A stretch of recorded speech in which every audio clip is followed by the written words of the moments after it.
In this video, we learned to create this hamburger to back icon transition animation using SwiftUI. We will create the animation by animating 5 different properties. And these properties are scale, spacing, offset, width, and rotation. So let's get started. You can find the code on GitHub, hamburger to back icon transition. I have created this as a gist. Before we start, let's look at what the animation involves. We will create the animation using a tap gesture. So anytime we tap the icon, we have 3 rectangles. When we tap the icon, we extend the middle rectangle. For the one on top and the bottom, we need to rotate that at an angle. And then change its position as well. So the animation will involve scale, rotation, offset, and then spacing. I have already created a SwiftUI project, so let's begin from here.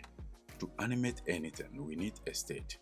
So let's first create a state over here. We want to trigger the animation using a tap gesture. So let's go to the container holding all the rectangles and add the on-tap gesture. What we need to do is to bring the state variable is changing and toggle its state. Next, we want to animate the transition with spring animation. So let's use spring animation to animate the state variable. Now we can use the state to animate all the properties. Let's begin with the rectangle in the middle.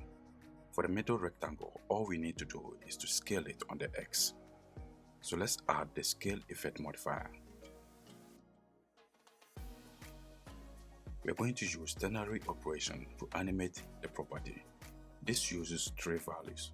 We have the condition, a true state, and a false state. So we bring question mark.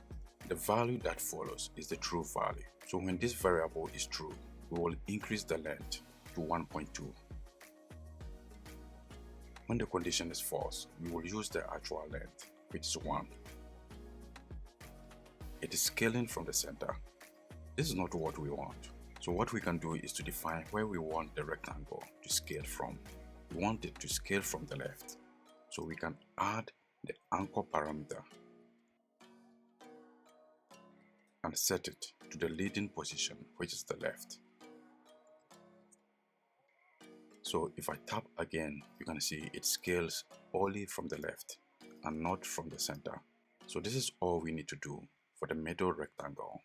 Let's move on to the other rectangles. I'll go to the one on the top.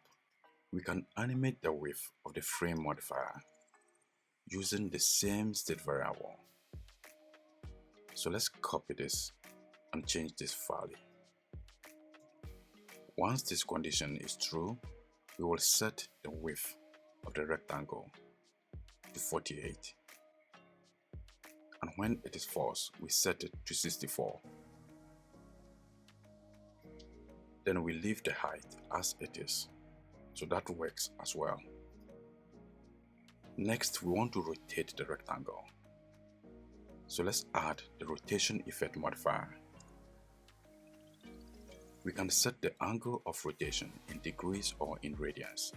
Let's use degrees. And use the same state variable to animate the rotation.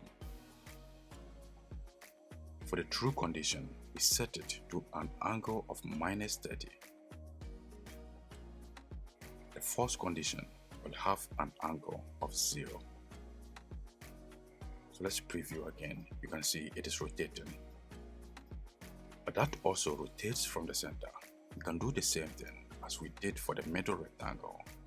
We want the rectangle to rotate on the left. So we can pass the anchor parameter over here and set it to the leading position.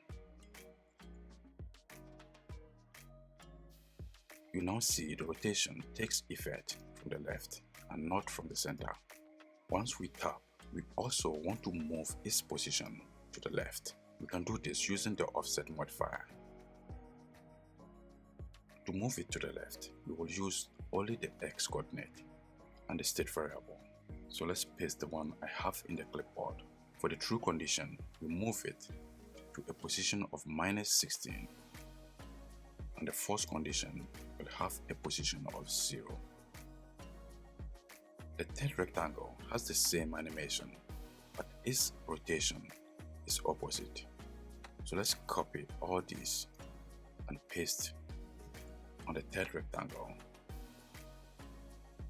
and change the rotation to 30 degrees instead of -30 degrees. The last thing to do here is to reduce the spacing once we tap the icon.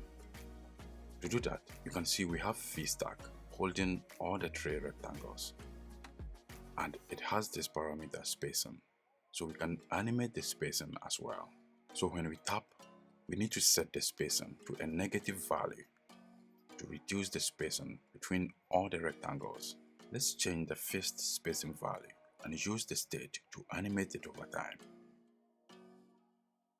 When the condition is false, we set the spacing to 14 as it was before. So this creates this seamless icon transition.